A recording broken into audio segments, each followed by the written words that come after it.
Well, good morning and welcome. Last year, I think when I gave my remarks, I kind of referenced the centennial, and I've been referencing the centennial through all of my speeches. I promise this is probably the second to the last time I will reference the centennial. And while 2017 is all wrapped up, our centennial celebration actually ends February 3rd, our birthday, when we'll actually have our 101st birthday at our reconstituted celestial celebration. But today we still have a few more weeks to celebrate, and as I recap the state of the village today, I hope that one of the things that you'll take away from my remarks is that in our centennial celebration, we not only celebrated the past, but the bright prospects that we have for the future. So let me start out first by sharing with you some information about the financial condition of the village. And while the future is not without risk, the Village of Mount Prospect starts from a strong financial base, a diversified set of revenue sources, sound fiscal policies, and rigorous spending criteria. The board approved a combined capital and operating budget of $123.7 million for calendar year 2018, and this is a 6.6% increase from 2017. The chief difference between the 2 years is the start of projects related to the downtown TIF. In contrast to that spending plan, we levied 2017 property taxes of $19,087,000, and this is an increase of $360,000 or 1.92% from the previous year. Importantly, as you can see the mismatch between spending and taxing, taxes only represent 15% of our projected expenditures. The village portion of your property taxes is only 12% of your total property tax bill. So 85% of our revenues come from sources other than property taxes.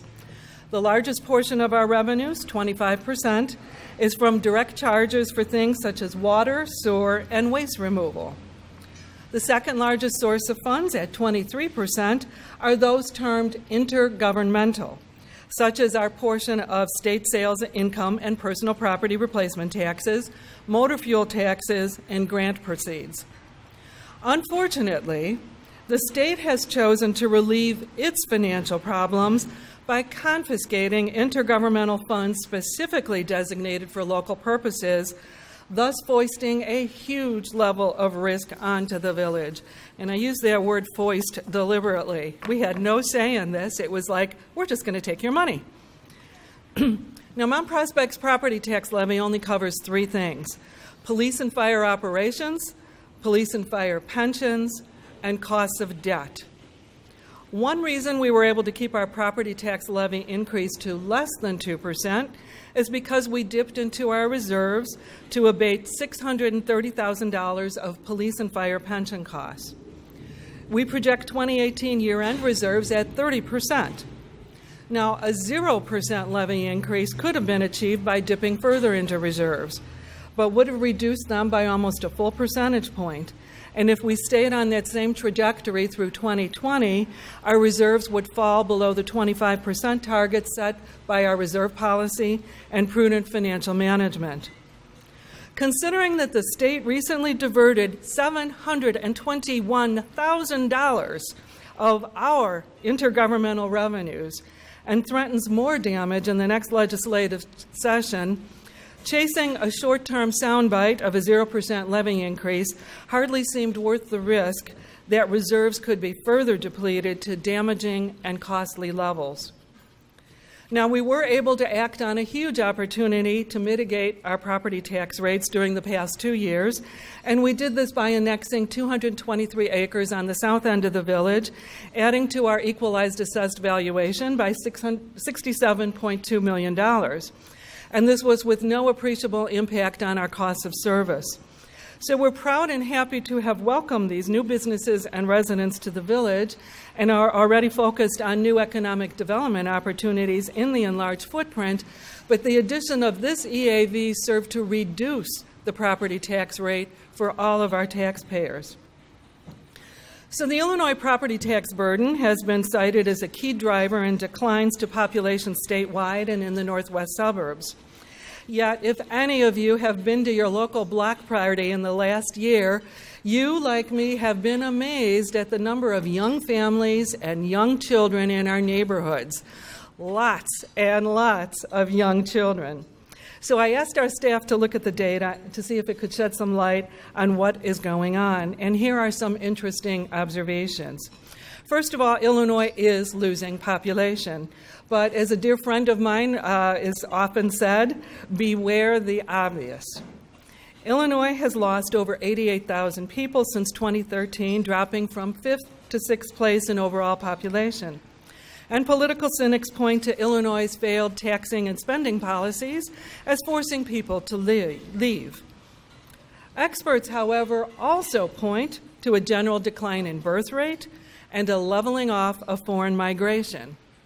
Now, within the state, rural counties and downstate of Illinois have, for a number of years, borne the brunt of this population decline, and it's been made up by population increases in the city of Chicago.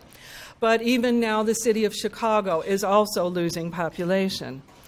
Illinois is an aging state, and changes in the birth rate and immigration compound any economic motivation or disillusionment with the state to move to other regions of the country. But let's look at the story on a local level. The story in Mount Prospect is actually positive. Census data show a modest increase in population in Mount Prospect from 2010 to 2016, from 54,167 to 54,552. And these counts do not take into account our recent annexations. We also know that we're a port of entry for immigrants. And while the trend statewide is for an overall increase in median age, Mount Prospect's median age has actually decreased a bit, but enough to start to infer some suggested increase in birth rates and an influx of younger families. So our median age decreased from 39.7 to 39.5. It suggests younger people are moving in and an influx of the younger families. Now, Census Bureau estimates for Mount Prospect are that the growth in the number of children under the age of 5 is offsetting declines in other age cohorts. And you can look at our Village Comprehensive Plan to look at oodles of data to support that statement. Also increasing is the number of residents over age 65. So we've got a huge increase in children under 5 and an increase in our senior citizen population. So those of us in that growing over 65 cohort aren't just seeing things at our block parties. There are more kiddos running, riding, walking, and playing in our neighborhoods.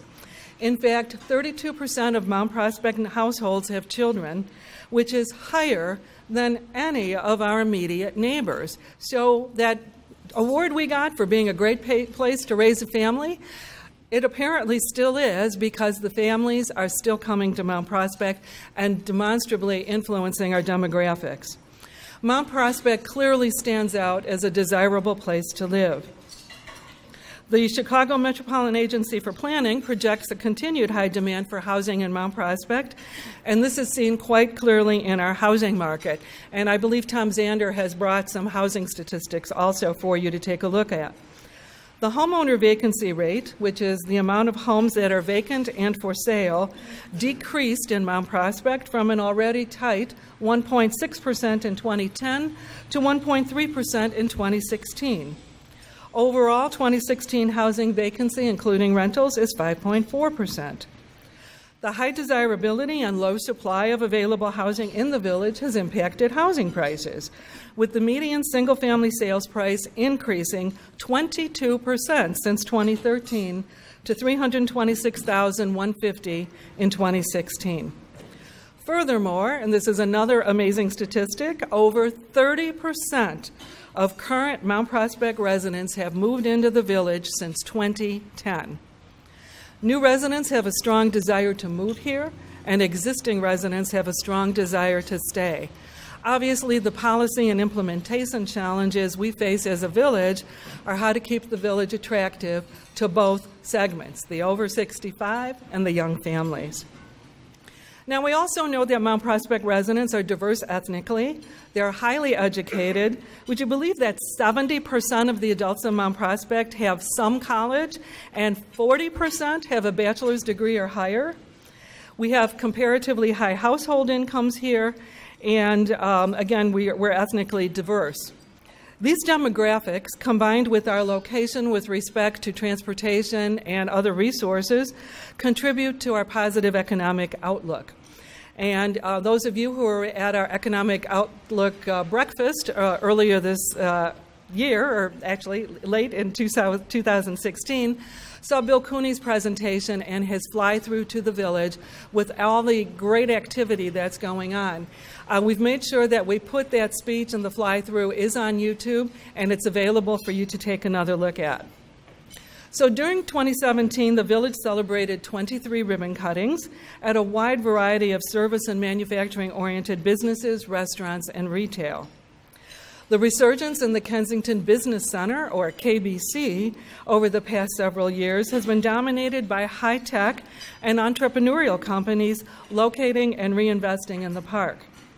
KBC is home to CVS Caremark, which is a retail drug compounding and distribution facility, GAM Enterprises, a highly specialized advanced manufacturing facility, Northland Laboratories, which is a testing lab that certifies the nutritional components of much that we purchase to eat and drink, Siemens Building Technologies, Littelfuse Research Center, Cummins Allison, Unitel, Fisher Clinical Services, ETA, and more. It's like a little Silicon Valley drive-through there. If you're driving to the ice arena, take the long way. It's amazing, the companies that you see there.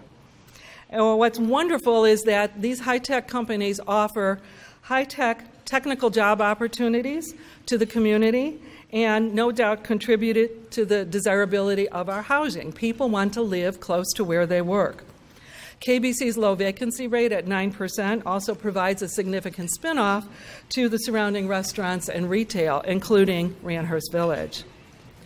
So reinvestment is not only evident at KBC, but throughout the village. To the south, we'll soon review a formal proposal for commercial and an industrial redevelopment near the northwest corner of Elmhurst and Algonquin Roads. This is the Alter property. Along Rand Road, the Mitchell Buick site is seeking zoning for new restaurant as well as a national service franchise. And this will be known as Mount Prospect Point.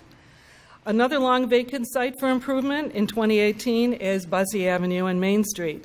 This key downtown parcel, now serving as an ice arena for the season, is under review for 20 West, which is a mixed-use high-end rental development with a restaurant. And a great opportunity for additional retail and residential units within the downtown exists at the corner of Prospect Avenue and Maple Street, former home of Parenti and Raffaelli, who stayed in Mount Prospect and expanded operations at their new site at KBC. So these are just a few examples of the development interests we're seeing and that we'll expect to continue to see in 2018 and beyond. Now, while we have experienced success in economic development and resident investment, we understand that there's always room for improvement. And to support these efforts, the village is reviewing and evaluating the building permit process from start to finish. We've gathered feedback from residents and developers who've recently gone through the permit process, examined our code requirements and fees, and looked at how they compare to our neighbors. The entire process is under review in an effort to provide services in a more efficient and effective manner. And the Village Board earlier this week conducted a committee of the whole discussion on several of the components of the staff proposal and is in general concurrence with the direction proposed by staff. Additionally, staff reorganization in the Community Development Department has allowed us to better focus our talents, including the hiring of in-house building inspectors and a deputy director of building and inspection services. Our goal is to provide a higher level of customer service without added cost, either to the developers, the residents, or our taxpayers. So, to summarize, the future of Mount Prospect remains bright, but not without risk. The state's budget crisis and the upcoming elections could have a serious impact on the village's financial situation. We are prepared for the possibility with a flexible and achievable risk mitigation strategy. During our budget presentations, a 5-step plan was outlined, which first starts with the elimination or deferment of capital projects. Then, depending on the degree of cost cutting we need to do, we will reduce lease payments for vehicle and computer programs. Then we'll move on to instituting freezes or reductions in non-personnel accounts. We'll follow that with a review of the catalog of programs and services that we offer, and finally, a review of our overall staffing levels. While no one can predict the future, I can assure residents, businesses, and all stakeholders that we will continue to be good stewards of the village, that we'll listen to the community and be responsive. We understand it is our residents and businesses that have shaped Mount Prospect over the past 100 years into the wonderful community it is today. In a recent article in the Daily Herald recapping our centennial year, I opined that one of the reasons we celebrate events like the centennial is that it reaffirms our sense of home. It connects us to each other and to our identity. What I find so remarkable about Mount Prospect is the degree of community involvement and support we continue to have from the descendants of our founding visionaries who figured prominently in our centennial events. We are indeed fortunate that as we welcome newcomers to the village, we can also claim the long-term affection of those who have been here before us. We are well positioned for the future.